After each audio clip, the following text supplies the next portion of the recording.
มือขึ้นแล้วได้จะชื่อว่าบ่เป็นได้เนาะพุ่นได้พุ่นเนาะขอบคุณเด้อแม่ที่ว่าเฮ็ดเงินเฮ็ดซ่านความเจ็บป่วยได้ความไข้ป่วยนี่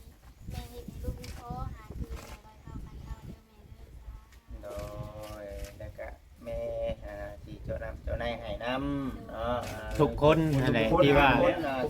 ผู้คนเฮ็ดคนช่วยคนทานเนาะที่จะช่วยเข้ามาชื่ออยู่บ่เริ่มจบเนาะชื่อเพิ่นน่ะจูดี้เนาะจูดี้เพิ่นก็ช่วยเข้ามาอยู่เขาก็ว่าไปพี่น้องเอ้ยทุกท่านสิ่งที่สำคัญก็คือผู้รักผู้ใหญ่ให้ชื่อเพิ่นน้องแต่ชื่อเพิ่นเด้อเพิ่นจะช่วยเฮามาคือไอ้จูดี้เจ้าเฮงชื่อได้เพิ่นช่วยมาเฮง6 ปีเด้เพิ่นช่วยครอบครัวจ้ะน้องกำลังฮู้ช่วงนี้เมื่อวานเนาะโอ้จังได๋ก็เฮาฮู้ได้บาดนี่เฮาฮู้แล้วก็นับชื่อเสียจิตเสียใจไว้เนาะเบิ่งทุกท่านนั่นแหละเนาะเพราะว่า FC เพิ่นย้ำเข้ามาหลายแล้วเฮาบ่อยากให้FC เพิ่นบอกหลายเทื่อเนาะเฮาเพราะฉะนั้นเฮาก็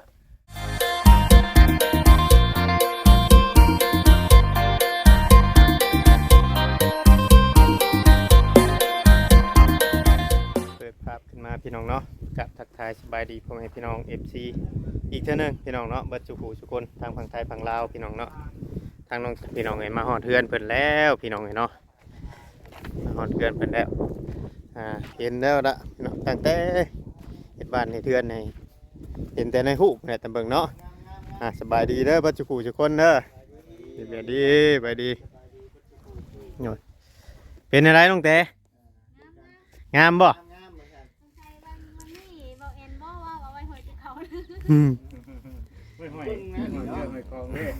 ห้อยยังก็ได้แหละเนาะคือเห็นอยู่ในโทรศัพท์อยู่บ่เนาะคือบ่คืออยู่ในโทรศัพท์อยู่บ่ฉันว่า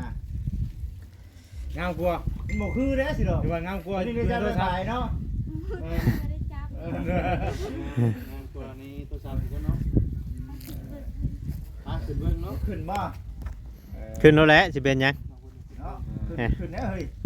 เอาขึ้นนะสิสำรวจเบิ่งดูไปสำรวจเบิ่ง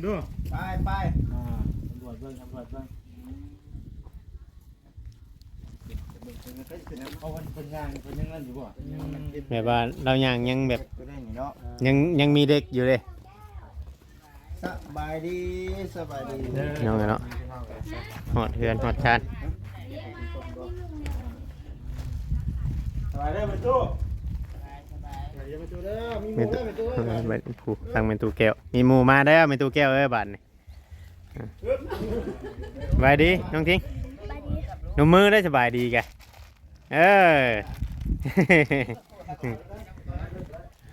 ไปชื่อน้ำก้อนอ๋อห้องนี่เพิ่นยังล็อกไว้อยู่ห้องนี่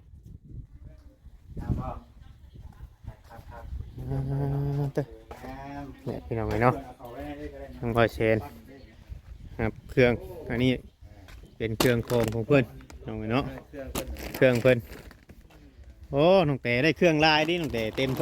มาเนี้ยกระบองเอาไว้ดังไพ่โอ้มีห้องกระบองอันนี้กระบองบ่เป็นตายาคอแท้จากเด่มนี่คำว่าเรื่องกระบองมันจู้ไพ่ง่ายเด้มันจู้ไพ่ง่ายได้กระบองแม่สบายดีเดี๋ยวเรามาเบิ่งเนาะลูกหลานมาอยู่ใกล้อยู่ในตะวันอยู่ในบ้านได้ว่าตอนกล้วยอยู่แสนเป็นจุดต้นเลยบ่ถึงชู้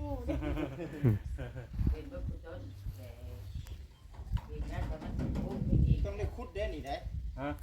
กล้วยเนี่ยขุดออกไปปลูกไว้มันไม่ขุดออกเขาให้เราเจ้าของมันมาได้บ้านนี้คำบ่เอาก็สิขุดเอาได้นี่มาปลูกนี่ต้นกล้วยแล้วอันนั้นแล้วจังว่าคำเอาค่อยก็สิขุดเอาอยู่จะเมื่อปลูกว่าขักคือไปสั่งคะแนนไร่ก็จะไปหาคอเขาไม่ได้ไล่ได้เบียดกล้วยมันโมฆะคนแน่ก็เอาไปจังจัดแจกเมียนมาเลยเนาะที่ของเลื่อนมาเลยไปลงไปสูบน้ำไปลงมาเบิ่งน้ำอยู่คักบ่เจ้าว่าสายตื่นเจ้าว่าตื่นอยู่เนาะตัวสายแล้วก่อนเป็นยังงานบนเที่ยงเลย จ็บอยู่เลยเจ็บเจ็บแปลว่า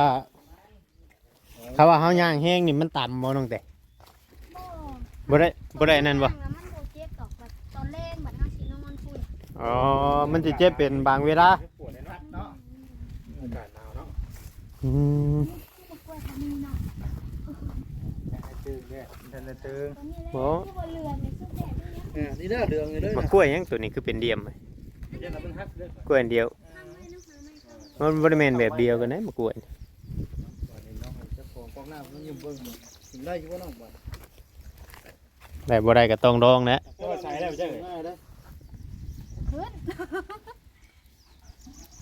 โอ้ใส่แล้วโอ้ยใส่แล้วพี่น้องเอ้ยเนาะ เพราะเฮาหยุ่มได้ประมาณคู่หนึงมันยังอยากขุ่นๆอยู่ เอาใส่แม่ตลอดเนาะ แม่นเฮาใช้เฮิงพุ่นมาอยู่ใช้คือกันกอกใหม่นี่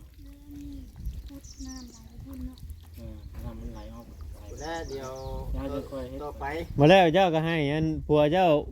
เอาตอไม้นั่นน่ะมาตอกมาขุดเทียงกันชองอันเด้น่ะตอตัวนั้นตัวเป็นตัดน่ะ ปวดได้ แม่น มาขุดอันเทียงกันชองอันแล้วก็เฮ็ดให้เฮาขึ้นบ่เฮาขึ้นง่อยพอดีมันอันนั้นนะ ก็นี่จะเฮ็ดมงง้อย แม่น มีต่ำ ตามอยู่บ่ทุกทีเขาไม่มาไหวเทเลยเด้อ แล้วต่อไปพี่น้องเนาะต่อไปในอนาคตพุ่นแหละตอนนี้ยังบ่ทันมี ปู อันนั้น นี่อย่าปูนะมวนนะ แม่มันเป็นของทางพระเจ้ากับเพื่อนมันก็มีชื่อว่านะมัน บ่ได้เฮาก็ค่อยปรับปรุงไปแล้วอีหยัง เทเฮาเทได้เฮาบ่ใส่ลักนั่นก็ได้ แม่ เฮ็ดแบบสิเลยเนาะ นี่ เพราะมันก็มันบ่สูงบ่ได้เด้ได้อยู่ โอ้แม่งนี่มาเอาน้ำได้เห็นบ่ อันนี้เป็นแมงมันเป็นแมงวันได้นี่ มีมีบ่ มี มาดูเอาน้ แถวนี้มันยันมันอยู่แถวป่าแถวหยังแถวแถวหยังต้องมีอยู่แล้วมี มันหายากเด้น้ำหายากครับเนาะอยู่นี่มีน้ำ ออกแห้งอยู่ ำไปนั่งดูได้ไปเครื่องเขาเลยจ้ะ เครื่องนี้ เอาลงนี่แหละลงไว้กระลางเฮือนนี่แหละก่อนนี่ทางปัวเพิ่นเอาลงเลย แต่ว่าลบมาแห้งนี่ฮักแน่นอนฮักนั่นแหละนึ่ง อย่าพาต้องมันจังนั้นมันสิฮัก มันพันเอากาบมันออกเลยลองกาบเลย แล้วจังหาไม้ค้ำไว้ แม่ลงน้องบ่ลงน่ะ หาไม้ค้ำไว้แหละมันจังอันนั้น เอาแล้วลงอยู่เบิ่แหละ เอาลงแล้วลงจนเบิดแล้วไปได้น้องงามอยู่บ่งามเลย มาแล้วเอาเตียงง่ายไปไว้มุงนั่นมันจังเพราะว่าตอนแรงนี่แหละมันอยากช่องเข้ามาจะชุมจะต้องยับเตียงไว้ เช้านี้บ่ ในมื้อเช้านี่เนาะ ถึงว่าคนมื้อเช้านี่เนาะ ก็เลยนอนนี่เนาะเวลาจังคืนเรือนใหญ่ เขานอนอยู่เตียง เตียงนี่แหละ เอาว่าเอา ยังบ่ฮอนมื้อ ยังบ่ขึ้น มื้อนี้มันที่เช้าสาม เต้นเอาอย่างเขามา เช้าหกบ่น้องแต่จะบ่ โอ้ยกระชับเก้า ก็เอาเช้าหกนี่แหละก่อนมันจังมันใกล้เนาะ เอามือใกล้แล้ว ไปเช้าเก้ามันเฮิงเด้ มาเด้เอามาเอากับมือเลือกมือใกล้แล้วมันจังเอาได้นอนขึ้นไว้เนี่ยเนาะแนวว่ามี2มื้อให้เลือกว่าเนาะ เลิกตัวใกล้เลยเนาะ เขาก็ใส่หยังบ่ เช้าเก้า เช้าเก้า โอ้เช้าเก้า แน่นอนอยู่เตียงนี่แหละเนาะแล้วบาดนี้ นั่งอยู่เตียงนี่ได้มันนั่นเนาะ เงียบดีเนาะ ตีนี่ตีให้เพื่อนเนาะตีกันเพื่อนมัน เรียบร้อยไปแล้ว ยามผ้ายามฝนมันกับโบเปื้อนนะมันกับโบเปื้อน มีบริณาเขาได้เนาะ ได้จังมาเนี่ย บ่ยังทันอยู่หรอกหากระบายซองนี่ อยู่แล้วพอดีอยู่แล้วเกิดพอใช่ก็คือว่าแล้วเรามันเอามานั่งอยู่บ่อนอกด้วยนี่เป็น อันนี้เป็น โมเกงได้จ้ะ แทนใส่นี่กระปุกเนาะเป็น บ่มีบ่น้ำบ่ นี่เข่าเลยโดยเฉพาะ ต้องมะพร้าวตรง บ่ได้ยินอัน บอกเห็นว่าคือว่าเล่าสิเอ็นชื่อพวกเขาโศกเขาชานพวกนั้นเขามาอยู่เหมือนตัวแรงเราบ่ เดี๋ยวมันเอา แม่ เข้ามาได้เลย แม่นเห็นบ่เห็นเว้าหั่นนะ พวกกัน แต่ว่าเราเมื่อเอาไปจากได้ตัวนี้ก็เฮาบ่ฮู้เนาะ แต่ว่ามันเมียนคงจะมาบ่นี่ว่าเวียง ข่อยมาบ่ได้ทันเด้ บ่ แม่ โอ้ ข่อยมานั่นเพิ่นได้เอาเมียนแล้วบ่ได้ มาแล้วแต่เติบเลยเนาะ แม่ข่อยมาเมียน เนาะเฮ้ยมาเชนทำมานั่งกันป่ะ บ่เป็น เอ ไง อ สบายสบาย สบายเนาะเอานี่แหละของน้ำทั้งไงว่าสิคุดหรือคุดแจเลยคุดแจเดินคุ้งแล้วคุ้งให้มันชุดนั่นน่ะบ่ให้มันนั่นน่ะกินพื้นที่เป่านะเพราะว่าคันว่าเฮาย้ำว่าพี่ก็ทางพุ่นมันก็เฮ็ดหยังบ่ได้คือเก่านะ ก็เป็นเสียซื้อเนาะ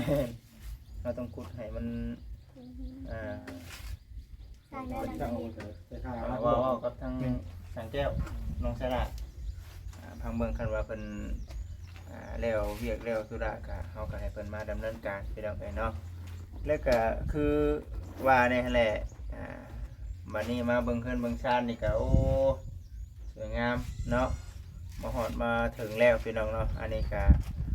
คือว่าเนี่ยทางประเทศแม่ ในตัวจีบแล้วว่าเด้ก็ได้อยู่ได้เช้าเอาไปเป็นยังสิยังก็ให้ออกยังไงเนาะ นี่เด้ โอ้ยังพ่วงให้พ่วง ผู้ใหญ่ ตัวนี้มันสิกว้างกว่าเงินตัวนี้ ขึ้น เป็นไง 5 เมตรพุ่นเนาะ5 เมตรปลายพุ่น6 เมตรเขาพูดเลยบ่ทางลบทางนั้นน่ะ รวมทั้งจังสี6เมตร 6 เมตรเลย คือว่ากว้างเนาะดูตารางนี่ก็สบายคือกันออกมามันจังบ่นั่นน่ะเครื่องแข้งเครื่องขาเอาขึ้นลงเนาะ แม่นเลย โอเคอยู่ได้พี่น้องเอ้ยสอง ตาเสียเขาก็เดือดมากเนาะเดือดมากเนาะ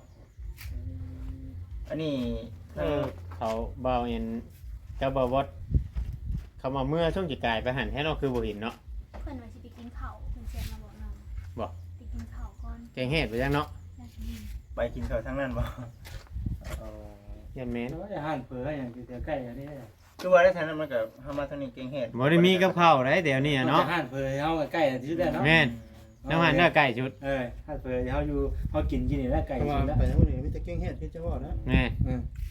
เก่งเฮ็ดเนาะเอาซั่นเด้อพี่น้องเนาะได้จังหวะ กับมาจะเลยกับมาได้นอน เดี๋ยว เดี๋ยวจังหวะการอีกเทื่อใช่ไปเลยเนาะมีแต่สิให้น้องแต่นี่แหละนี่นะมาเห็นบอนเห็นที่เห็นเฮือนเห็นชานเห็นสิ่งที่ผู้รักผู้ใหญ่เนาะเป็นเฮ็ดให้ได้หลายๆทานจากทางนั้นจากทางนี้จาก โทษนึกว่าของนุ่มจะหรอก กำลังจะ ได้ ยี่ว่า ได้ก็ยี่คือว่ามูเย็ดติกา ผม หมดใจอยู่เลยเนาะ ขี่รถดำน้ำ ย่างไปย่างเมื่อเด้ เช่นว่าเนาะ ได้ช่วยเนาะ ตะกี้พากันมาว่าหยอกกันได้เลย มีแต่มาเบิ่งมาเห็นแล้วก็เอาน้องแต่สิ่งที่สำคัญก็ขาดบ่ได้เนาะFC ก็ย่ำกันก็มาหลายอยู่ให้น้องแต่ขอบคุณเนาะทางผู้รักผู้ใหญ่เพิ่นนี่เด้อเนาะตั้งแต่เพิ่นเริ่มพุ่นแหละเริ่มมาจนฮอดปัจจุบันนี่แหละตะกี้ยังว่าเฮาอยู่คนละบอนคนละทียังว่ามันบ่คือเนาะวันนี้เฮามาเบิ่งตัวจริงแล้วก็โอ้ยเนาะหั่นนะเห็นแล้วก็มีความรู้สึกในใดเว้าออกมาขอบคุณขอบคุณเพิ่นเนาะเอาลงมือขึ้นแล้วได้จะสิว่าบ่เป็นได้ เนาะพุ่นได้พุ่นเนาะขอบคุณเด้อแม่ที่ว่าเฮ็ดเพื่อนเฮ็ดซ่านความเจ็บป่วยได้ความไข้ป่วยนี้แม่เฮ็ดให้ลูกมีพ่อหาคืนในร้อยเท่าพันเท่าเด้อแม่เด้อจ้า โดยแล้วก็แม่ที่เจ้านำเจ้านายให้นำเนาะ ทุกคนนั่นแหละที่ว่าผู้คนเฮ็ดคนช่วย คนทานเนาะคือซอยเข้ามา ชื่ออยู่บ่ ตั้งแต่แจ้ง เริ่มจบเนาะ ชื่อเพิ่นน่ะอันน่ะจูดี้เนาะจูดี้เพิ่นก็ช่วยเข้ามาอยู่ เขาก็ว่าไปพี่น้องเอ้ย ชมประตูทาง สิ่งที่สำคัญก็คืออัน ผู้ใหญ่นั่นแหละ ผู้รักผู้ใหญ่ให้ชื่อเพิ่นน้องแต่ ชื่อเพิ่นเด้อ เพิ่นจะช่วยเฮามา ได้ คือไอ้จุดี้เจ้าเฮงชื่อแล้วเพิ่นช่วยมาเฮง6 ปีเด้เพิ่นช่วยครอบครัวจ้ะ โอ้นะเพราะว่าน้องกำลังโห สิ ช่วง มื้อนี้เมื่อวานเนาะ โอ้จังไดก็เฮาฮู้ได้บาดนี่เฮาฮู้แล้วก็อันน่ะนับชื่อใส่จิตใส่ใจไว้เนาะ โดย บ่ทุกท่านนั่นแหละเนาะเพราะว่า FC เพิ่นย้ำเข้ามาหลายแล้วเฮาบ่อยากให้FC เพิ่นบอกหลายเทื่อเนาะเฮาเพราะฉะนั้นเฮาก็ชื่อเอาคุณอยู่ดีมีแฮงเบัดทุกคู่สุคนนั่นแหละเนาะ โดย รวมถึงทางท่านแม่นำผู้รักผู้ใหญ่หลายๆท่านพี่น้องเนาะอยู่ดีมีแห้งเบิ่งได้บ่คำว่าน่ะ มึงใหม่ก็มื้อนี้ก็เป็นได้แหละ มันเป็นอะไรบ่มัน ตื่นเต้น ตื่นเต้นเว้ย ดีใจเรื่องไงกับ ตื่นตังกันเนาะตื่นงามดิ ไหนๆก็ได้พี่น้องเนาะ บ่คิดว่าสิได้มามื้อนี้ กันนะบ่ได้หมอทิ้งยังหัวเด้อเนาะทิ้งจังหน่อยให้หมอทิ้ง ดีแล้วเนาะ อันขอบคุณแทนนั่นนี่เนาะทิ้งเนาะ ดีแล้ว พอได้เอาได้หมอทิ้ง ขึ้นเอาคะแนนเนาะขึ้นเอาอันนี้แหละคือสิ่งที่14เพิ่นอยากได้ยินเนาะอยากเบิ่งอยากอยากฟังแล้วบ่ว่าน้องเพิ่นสิว่าแนวใดว่าซั่นน่ะนะ พัฒนาตัวเองบ่ง่ายๆจ้ามากลับมารอบนี้ให้พัฒนาตัวเองเพิ่น FC หลายๆคนเพิ่นก็รอเบิ่งอยู่ คำบอกคำว่า แม่นๆคำบอกคำว่าหรือว่านู่นนั่นนี่เนาะ เปลี่ยนแปลงไงเนาะ ก็ เอาเองเฮาเลยแหละเนาะบ่ให้เรื่องว่าเฮาต้องไปบอกทุกเทื่อว่าซั่นซะมันดีนะเนาะคือเห็นแล้วเฮาเว้าออกมาเลยว่าซั่นซะสิเห็นคุณเพิ่นนั่นแหละเนาะเลยเพิ่นใส่เฮาแหละ ดีใจน้ำเนาะดีใจ จักมุ่งแล้ววานนี่โจน้ำวาน ประมาณ6เนาะ 6 น้อง เกือบ น้องเบิ่งคลิปน่ะพี่4คลิปใดก็บ่มีคลิปแล้ว เยอะเนาะบ่ บั มา ดใดก็แข่งไงเนาะ เสียบ่จักสิฮักเนาะ เสียบฮักได้ ฮักเนาะ ฮักอันหนึงพุ่นเสียมก็ได้มันแข่งเด้ แต่ละโบนี่ซาก็เห็นแต่ละโบนี่บ่ได้เอาง่ายบ่อยู่ เกือบสิมัวฮอดอันน่ะ7-8 โมงคือของทั้ง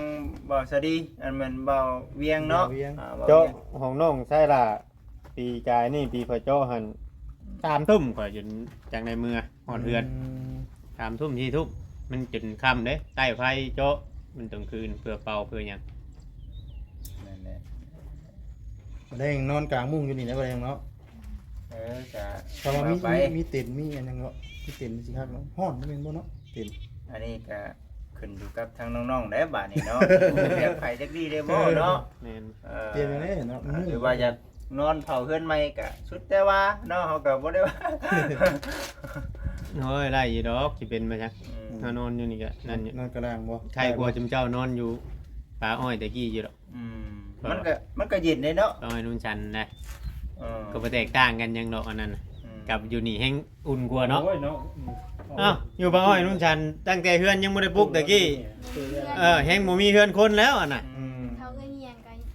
แม่นอยู่แล้วออกนอนแต่มันไกลกันเนาะ มันก็ไกลกัน อันนี้เฮือนคนติดๆกันแบบนี้ แม่นอยู่แม่นอยู่ อันนี้ได้ มีมุ้งเลยติ อ่า มุ้งเรียบร้อยเลยแม่นบ่ ต้องเรียบร้อยซ้ำเฮือนบ่แต่ว่าเฮาฮ้อนเฮาอยากลงออกนอนเนาะก็ชื่อแบบคือเฮือนเฮากันนะ เออ ชุเพิ่นนอนอยู่อันกระตุบมันนั่นตะกี้แฮงกระเตกแล้ว แห่งฮอนปัญญามผลจ้ะ มันฮ้อนยามฮ้อนคือเป็นกลางคืนแห่งคักเนาะกลางคืนแห่งคักไปเป็นนี่แหละพี่น้องเนาะมาฮ้อนมาถึงแล้วบัดนี้ก็ได้พี่น้องเอ้ยเนาะมาฮ้อนมาถึงแล้วดีใจนํเด้อเนาะดีใจนํมีแต่เบิ่งไปบัดนี้ก็ได้เป็นการต่อไปก็สำหรับทางเวียงงานทางบ่จิตนี่มีเรื่องของน้ำข้างในเนาะ โดย ทางว่าเวียงว่าเป็นจังได๋บ่เวียง เรื่องไฟผ้า เรื่องไฟฟ้าเอา มายังบ่ทันเพิ่นมื้อเช้านี่เพิ่นเมื่อก่อน เมื่อก่อน แม่ ยังบ่ได้คุยกับเพิ่นครับ ก็แชทคุยกันอยู่เดี๋ยวสิเฮ็ดคลิปอันแจ้งอีกเทื่อนึง บอกก่อนบ่ได้บ่ แม่ นี่ ข้าวเนาะข้าว เอ เนาะ อโม่ได้นี่ แบบเพราะว่าผู้ใหญ่เพิ่นยังบ่ได้แบบอันตอบมานะเขาแจ้งเพิ่นไปนะ เบิ่งแน่ที่พอให้มีอันน่ะผู้เบิ่งนำแน่เนาะจักอันน่ะ แม่น แต่เบิ่งใน YouTube เด้อเด้ รอให้ทางเพิ่นตอบมาก่อน รอให้ทางผู้รับผู้ใหญ่เพิ่นตอบมาอันนี้คือว่าเพิ่นให้เฮาถามเบิ่งซื่อๆนะบ่จิต จะว่ากันเนาะ แม่น คุยกันดีกว่านี้ เพิ่นให้เฮาเพิ่นให้เฮาถามเบิ่งว่าชำใดมื้อเช้านี่ข่อยก็ไปคุยกับไอ้นางเราก็ว่า มี คนอยู่แจ้กันมา เราซื้อเสาตะกี้ก็ต้นละ500เราแต่เราซื้อเสาหั่นนะบัดนี้ได้ถ้าว่าเฮาสิเอามันดึงมาเราก็บ่ได้เอาเงินเอาหยังดอกขอแค่ว่าสมมุติว่ามันฮักมันเพต่อไปก็ให้เฮาเป็นคนซื้อบัดนี้นะเราเว้าแบบนี้ ก็แม่นอยู่เนาะ แม่นแล้วก็แต่ว่าเฮายังบ่ได้อธิบายมันหยังนู่นนั่นนี่ให้ทางผู้รับผู้ใหญ่เพิ่นพังแบบให้มันละเอียดนะ พร้อมด้วยนก แม่ ราน คาเนาะ แม่น คนแรกพี่น้องรอ ว่าเข้าไฟเข้าหยังนี่มันก็ต้องมีเอกสารมันหยังข้างในได้มีสำนูครัวข้างในได้การเข้าพื้นกับไฟนี่ถ้าว่าสิเข้าแท้ถ้าว่าผู้ใหญ่เพิ่นโอเคเฮาก็ต้องไปเอาสำนูครัวนำพจอีกเนาะมันต้องเดินไปตามขั้นตอนมันหั้นนะ คนแรกมี โปรโมทเลยเนาะ แม่ มีแต่รอเบิ่งพี่น้องเนาะทางบ่เวียงเพิ่น รอคำตอบก่อนรอคำตอบจากผู้ใหญ่เพิ่นก่อน ทางเบิ่ง รุ่น รุ่นเบิ่งน้องใจก็รุ่นคือกันเนาะ รุ่น รุ่นคือกันพี่น้องเอ้ยเอาก็คือสิประมาณนี้แหละเดี๋ยวคือนี่เดี๋ยวสิได้เจ้าก่อนให้กับทางน้องๆพักผ่อน พักผ่อนก่อนเนาะ พักผ่อนก่อนเดี๋ยวเฮาก็นั่งพักผ่อนก่อนจักหน่อยว่ากัน โอเคจ้ะสบายดีน้องแจ๊ สบายดีสบายดีพี่น้อง น้องไว้เนาะสิประมาณนี้แหละพี่น้องใครดอกมีน้ำมีในได้บัดนี้พี่น้องไว้เนาะมีน้ำมีในใส่แล้วก็พี่ว่าโอเคจังใดก็เบิ่งไปพี่น้องไว้เนาะเป็นอะไรต่ออัปเดตไปเรื่อยๆพี่น้องเอ้ยบ้านเรือนชานด่านแปดจังใดก็สีได้พอจบคลิปลงเนาะผิดพลาดก็ต้องกลับขอโทษขออภัยนำหลายๆเด้อพี่น้อง FC พี่น้องเนาะสำหรับคลิปนี้ก็บ่มีหยังหลายพี่น้องมาเวียงกับสีลาไปก่อนพี่น้องเอ้ยเนาะอยู่ดีไม่แห้งพี่น้องเอ้ยขอกล่าวคำว่าสบายดีเนาะ